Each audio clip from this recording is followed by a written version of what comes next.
അവസാനമായി സ്വർഗത്തിലേക്ക് വരുന്ന മനുഷ്യനെ സംബന്ധിച്ച് ഹദീസുകളിൽ നമുക്ക് കാണുവാൻ സാധിക്കും.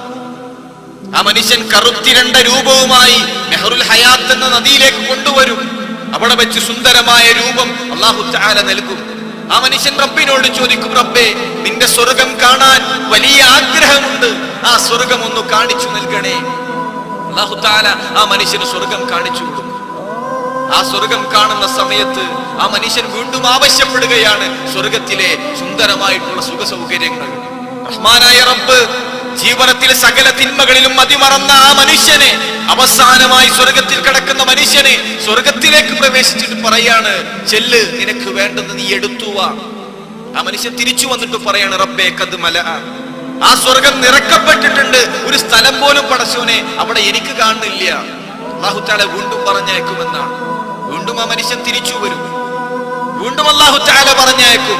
വീണ്ടും തിരിച്ചു വരും.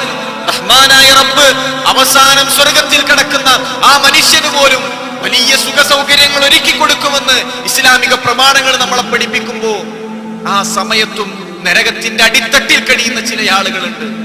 അവസാനത്തെ മനുഷ്യൻ സ്വർഗത്തിൽ കടന്നാലും നരകത്തിന്റെ അടിത്തട്ടിൽ കത്തി എരിയുന്നൊരു കൂട്ടർ, അവർക്ക് സ്വർഗം നിഷിദ്ധമാണ്, സ്വർഗത്തിന്റെ ഗന്ധം നിഷിദ്ധമാണ്. ഒരു തവണ പോലും സ്വർഗം കാണാൻ കഴിയാതെ നരകത്തിന്റെ അടിത്തട്ടിൽ കഴിയേണ്ട ഹതഭാഗ്യവാന്മാരാണ് അവർ. അവർക്ക് കഴിക്കുവാനുള്ളത് വിശന്നു വലയുമ്പോൾ, ദാഹിക്കുമ്പോൾ അവർ ചോദിക്കും, ഒരു തുള്ളി വെള്ളം നൽകണേ. സിലിൻ എന്ന പാനീയം അവരെ കുടിപ്പിക്കും. രക്തവും ചലവും കൂടിക്കലർന്ന വ്യഭിചാരികളുടെ ശരീരത്തിൽ നിന്ന് ഉത്ഭവിക്കുന്ന വൃത്തികെട്ട ഒരു തരം ദ്രാവകം, അത് തിളച്ചുമറിയുന്ന ഇസിലിൻ എന്ന പാനീയം അവരെ കുടിപ്പിക്കും. അവരുടെ തലയോട്ടികൾ ഉരുകിയൊലിക്കുമെന്ന് പ്രമാണങ്ങൾ നമ്മളെ പഠിപ്പിക്കുന്നു. കടിക്കുവാനുള്ള സക്കുമെന്ന കായകളായിരിക്കും.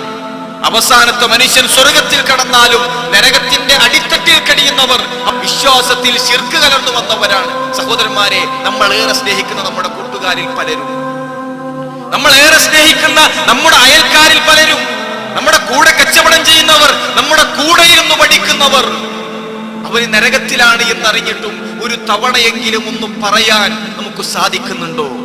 നിസ്സാരമായിട്ടുള്ള ഒരു വിഷയമല്ല സഹോദരന്മാരെ.